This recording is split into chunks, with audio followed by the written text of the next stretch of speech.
त्यांना मुंबईमध्ये मराठी माणसाच्या डोक्यात दगड घालायचाच आहे. त्यांनी ठरवलं आहे की मुंबईमध्ये मराठी माणसाचं डोकं फोडायचं, दगड घालायचं, डोक्यावर खतम करून टाकायचं. आणि कृपाशंकर सिंगचं वक्तव्य हे अनावधानानं केलेलं नसून ही भारतीय जनता पक्षाची रणनीती आहे की वातावरण निर्मिती करायची, माहोल निर्माण करायचं, परप्रांतीयांना जागं करायचं, शिवसेनेविरुद्ध किंवा महाराष्ट्र नवनिर्माण सेनेविरुद्ध आणि मराठी माणसाविरुद्ध मतदान करण्यासाठी प्रवृत्त करायचं. कृपाशंकर यांनी माहोल निर्माण केल्यावर मग योगी आदित्यनाथ वगैरे वगैरे वगैरे, केशवप्रसाद मौर्य, सम्राट चौधरी, असे लोक इथे येणार. उमेदवारांमध्ये पण संख्या बाकीच्या पक्षांपेक्षा परप्रांतीयांची भाजपमध्ये जास्त. नाही, भारतीय जनता पक्ष हा महाराष्ट्राच्या स्वाभिमानासंदर्भात काम करणारा पक्षच नाही. ज्या पक्षाचा संयुक्त महाराष्ट्र लढ्यामध्ये कधी सहभाग नव्हता, सीमा प्रश्न बेळगाव कारवारचा, त्या संघर्षात कधी त्यांचा सहभाग नव्हता, तर हा पक्ष महाराष्ट्राच्या बाजूने किंवा मराठी माणसाच्या बाजूने उभा राहील याची कल्पनाच कोणी करू नये ना. हा एकमेव पक्ष आहे.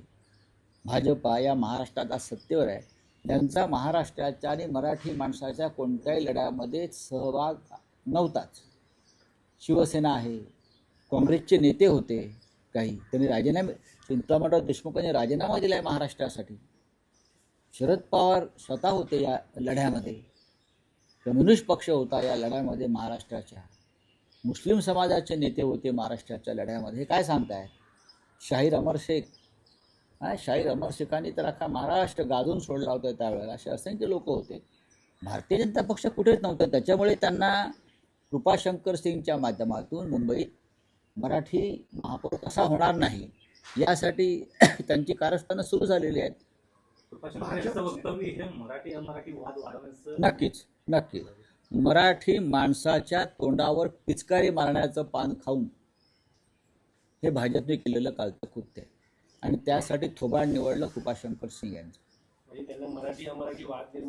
होय, नाही, प्रश्न असा आहे की त्यांना काही करून मराठी माणसानं या मुंबईचं नेतृत्व महापालिकेत करू नये हा त्यांचा अजेंडा आहे. आणि त्यासाठी त्यांचे काम सुरू आहे. मराठी माणूस ठामपणे शिवसेना आणि महाराष्ट्र नवनिर्माण सेनेच्या पाठीशी उभा राहतोय. आमच्याबरोबर राष्ट्रवादी काँग्रेस आहे पवारसाहेबांची, म्हणजे आमची जी आघाडी आहे 3 पक्षांची, त्यांच्या मागे उभा राहतोय, स्पष्ट चित्र आहे. अशा वेळेला काँग्रेस एका बाजूला उभी आहे. मग अमराठी परप्रांतीयांची मतं आम्हाला मिळावी यासाठी मुंबईचा महापौर आम्ही अमराठी करू असा त्यांनी एक अजेंडा समोर आणला. भाजपने उत्तर भारतीय उमेदवार तर उभे केलेत, मात्र अनेक महापालिकांमध्ये मुस्लिम भागामध्ये त्यांनी उमेदवारच दिले नाही असं स्पष्ट झालं. नाही, त्यांच्या मुस्लिम उमेदवाराने अनेक ठिकाणी माघार सुद्धा घेतली, हे आपण पाहिलं असेल. त्याने मुस्लिम उमेदवार नक्कीच दिले आहेत. पुण्यात दिलेले आहेत, संभाजीनगरला दिलेले आहेत, नाशिकला दिलेले आहेत. आता त्या राणेपुत्रांना सांगा काय करणार तुम्ही, सांगा, तुम्ही त्यांना विचारा. एवढा तुम्ही द्वेष करता मुस्लिम समाजाचा, पण शेवटी तुम्हाला मुस्लिम मतांसाठी मुस्लिम उमेदवार त्या त्या भागात द्यावे लागले.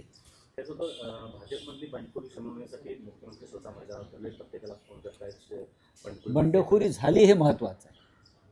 ते मैदानात उतरले वगैरे पुढली गोष्ट. नाशिकला भाजपाच्याच लोकांनी भाजपच्या लोकांना मारहाण केली.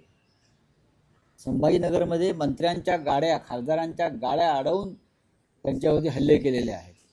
मुंबईमध्ये बंडखोरी झाली आहे, ठाण्यामध्ये बंडखोऱ्या सुरू आहे. भारतीय जनता पक्ष हा फक्त पैशाच्या ताकदीवर एक दिसणारा पक्ष, विचार नीतिमत्ता वगैरे काही नाही. पैसा हा त्यांचा विचार आहे. पैसा फेको तमाशा देखो. आणि ही जी लढाई आहे, मी परवाही म्हणालो की शिंदे गट, भारतीय जनता पक्ष, AB फॉर्म बरोबर 5 ते 10 कोटी मिळत आहेत. शिंद्यांना 10 कोटी शिंद्यांच्या पक्षात AB फॉर्म बरोबर, आणि भाजप सध्या 5 कोटी AB फॉर्म बरोबर देते.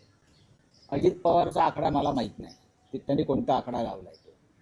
ह्या पैशासाठी सुद्धा हा बंडखोराने लढाया सुरू आहेत त्या त्या पक्षाने. हा पैशाचा खेळ आहे. आमच्या पक्षात बंडखोरी झाली पेक्षा आमच्या पक्षामधल्या काही लोकांनी अपक्ष अर्ज भरलेले, पण त्यांनी तमाशे वगैरे केलेले नाही. त्यातले बरेचसे मागे घेतले जाते. चला हो गया बोले सर सर पूर्वी जेव्हा लढाई असायची तेव्हा गुजराती विरुद्ध मराठी असा वाद असायचा.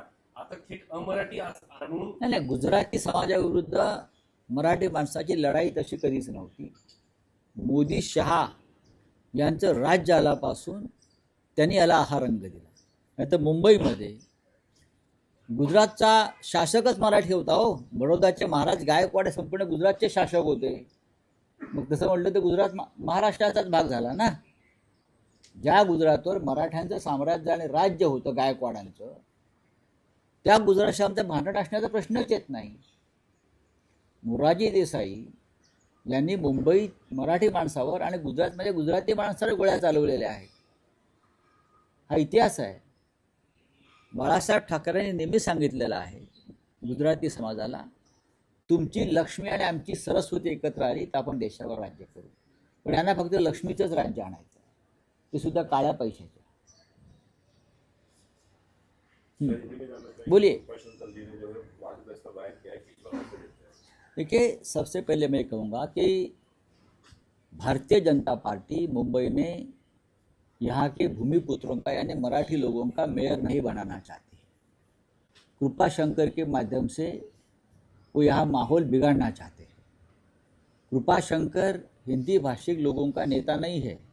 उत्तर प्रदेश में कृपा शंकर जी का लोगों ने पराभव किया है, लगता है जौनपुर में, उनके खुद के स्टेट में. और अब मुंबई में आकर उत्तर भारतीयों की वोट की राजनीति अगर ये करते हैं तो भारतीय जनता पार्टी यहाँ मराठी और गैर मराठी का विवाद करना चाहती है. हम ये नहीं चाहते. यहाँ के हिंदी भाषिक शिवसेना को हमेशा समर्थन देते आए हैं. यहाँ के गुजराती भाषिक भी हमको समर्थन देते आए. लेकिन जब उसने देखा कि पूरा मराठा एक हो गया है, पूरा मराठी मानुस एक हो गया है, तो ये मराठी गैर मराठी ये विवाद शुरू कर दिया.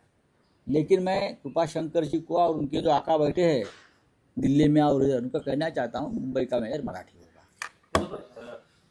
सायनमध्ये एक डुप्लिकेट ईबी फॉर्म भरण्यात आला या भाजपच्या वतीने. त्यानंतर पुण्यात ईबी फॉर्म दुसऱ्या गिळला ना, गिळला हे पण गिळला त्याला. हा दोन फॉर्म दिले एकाच पक्षाचे दोन. हे त्या पक्षाची संस्कृती आणि कल्चर आहे. डुप्लिकेट एबी फॉर्म, फॉर्म गिळणं. आता त्यांचे नेते पैसे गिळतात कोट्यावधी आणि फॉर्म गिळला त्या माध्यमातून. अशा अनेक गमती जमती यापुढे आपल्याला पाहायला मिळतील निवडणुकीमध्ये. कारण हे डुप्लिकेट पक्ष आहेत सगळे. शिंदे गट असेल, भाजपा असेल, भारतीय जनता पक्षांना मुंबईची निवडणूक किंवा इतर महानगरपालिकांची निवडणूक जिंकण्यासाठी सुद्धा बाहेरचे लोक लागत आहेत. जगातला सगळ्यात मोठा पक्ष, हे मी म्हणत नाही, त्यांचेच लोक म्हणत आहेत आमच्या उरावर उपरे आणून बसवले म्हणून. ते त्यांचेच कार्यकर्ते मंत्र्यांच्या गाड्या अडवून जाब विचारत आहेत.